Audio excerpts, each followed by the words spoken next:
Treaty of Nice. The Treaty of Nice was signed by European leaders on 26 February 2001 and came into force on 1 February 2003. It amended the Maastricht Treaty, or the Treaty on European Union, and the Treaty of Rome, or the treaty establishing the European Community, which, before the Maastricht Treaty, was the treaty establishing the European Economic Community.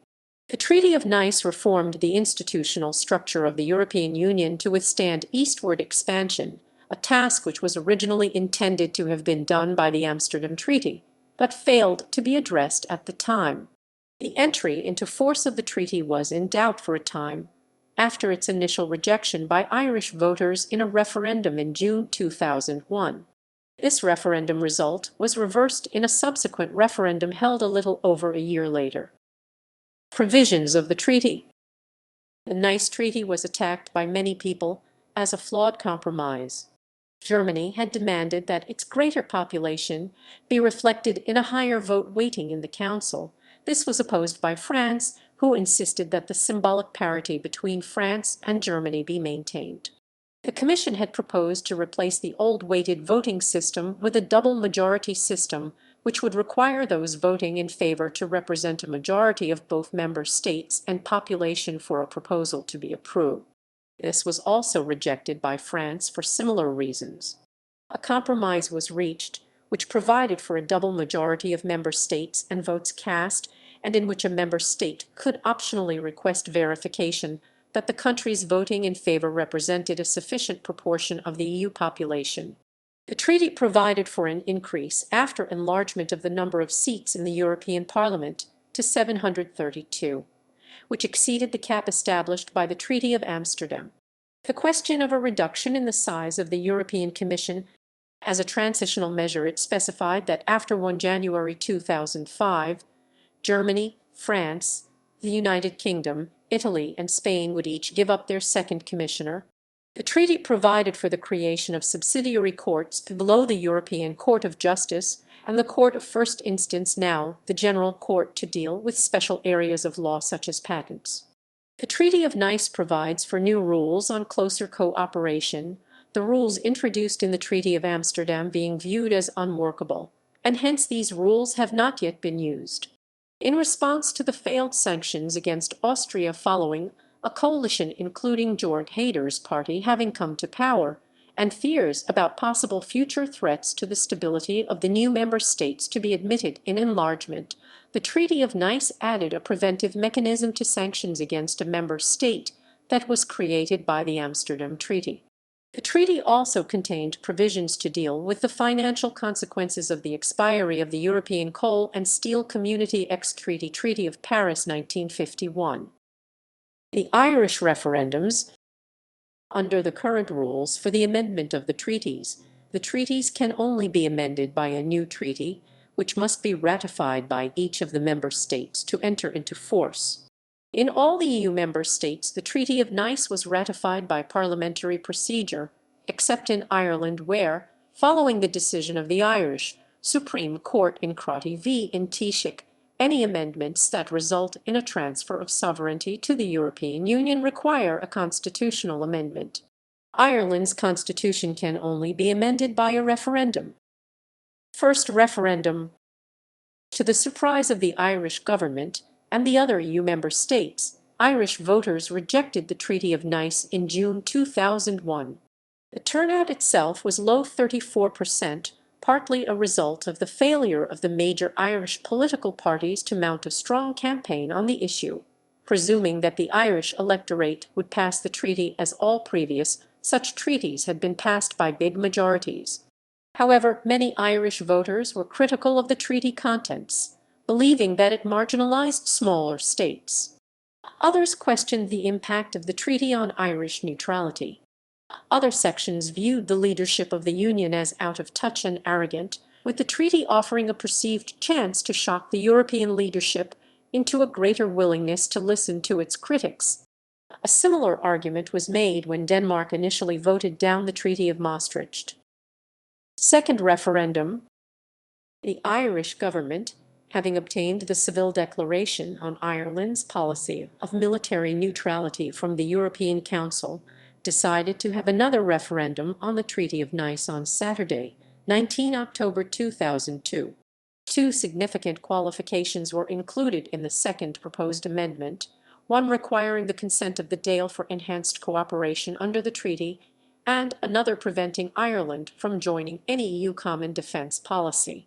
A yes vote was urged by a massive campaign by the main parties and by civil society and the social partners, including campaigning through canvassing and all forms of media by respected pro-European figures like then EP President Pat Cox, former Czech President Václav Havel, former President of Ireland Patrick Hillery, and former Taoiseach. Prominent civil society campaigns on the yes side included Fianna Fáil, Fine Gael, the Labour Party, the Progressive Democrats, the Irish Alliance for Europe led by Professor Bridget Laffan and Adrian Langan, and Ireland for Europe led by Kieran Toland. On the no side, the principal campaigns were those of the Green Party, Sinn Féin, Anthony Coughlin's National Platform, Justin Barrett's No to Nice campaign, and Roger Cole's Peace and Neutrality Alliance. The result was a 60% yes vote on a near-minus 50% turnout. By then all other EU member states had ratified the treaty. Ratification by all parties was required by the end of the year, or else the treaty would have expired. Views of the treaty. Proponents of the treaty claimed it was a utilitarian adjustment to cumbersome EU governing mechanisms and a required streamlining of the decision-making process, necessary to facilitate enlargement of the EU into Central and Eastern Europe. They claimed that, consequently, the treaty was vitally important for the integration and future progress of these former Eastern Bloc countries. Many people who were in favor of greater scope and power of the EU project felt that it did not go far enough and that it would in any case be superseded by future treaties. Proponents differed in the extent to which enlargement may have proceeded without the treaty. Some claimed that the very future of the Union's growth, if not existence, was at stake, while others said that enlargement could have legally proceeded, albeit at a slower pace without it. Opponents of the treaty claimed that it was a technocratic rather than democratic treaty, which would further diminish the sovereignty of national and regional parliaments and would further concentrate power into a centralized and unaccountable bureaucracy.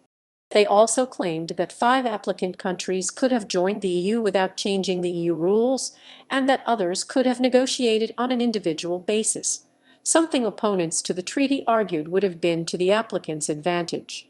They also claimed that the Treaty of Nice would create a two-tier EU which might marginalize Ireland. Opponents pointed out that leading pro-treaty politicians had admitted that if referendums had been held in countries other than Ireland, it would probably have been defeated there as well. Criticism. The Commission and the European Parliament were disappointed that the Nice Intergovernmental Conference IGC did not adopt many of their proposals for reform of the institutional structure or introduction of new community, such as the appointment of a European public prosecutor. The European Parliament threatened to pass a resolution against the treaty. The Italian Parliament threatened it would not ratify it without the former's support. However, in the end this did not come to pass and the European Parliament approved the treaty. Many argue that the pillar structure, which was maintained by the treaty, is overcomplicated, that the separate treaties should be merged into one treaty, that the now two separate legal personalities of the communities should be merged, and that the European Community and the European Union should be merged, with the European Union being endowed with legal personality. The German regions were also demanding a clearer separation of the powers of the Union from the member states. Nor did the Treaty of Nice deal with the question of the incorporation of the Charter of Fundamental Rights into the treaty that was also left for the 2004 IGC after the opposition of the United Kingdom. Signatures. Withdrawal. At the end of January 2020 GMT, the UK left the EU and so withdrew from this treaty. EU evolution timeline. Since the end of World War II, sovereign European countries have entered into treaties and thereby cooperated and harmonized policies or pooled sovereignty in an increasing number of areas, in the so-called European integration project, or the construction of Europe, French, la construction européenne. The following timeline outlines the legal inception of the European Union, EU, the principal framework for this unification. The EU inherited many of its present responsibilities from the European Communities (EC), which were founded in the 1950s in the spirit of the Schuman Declaration.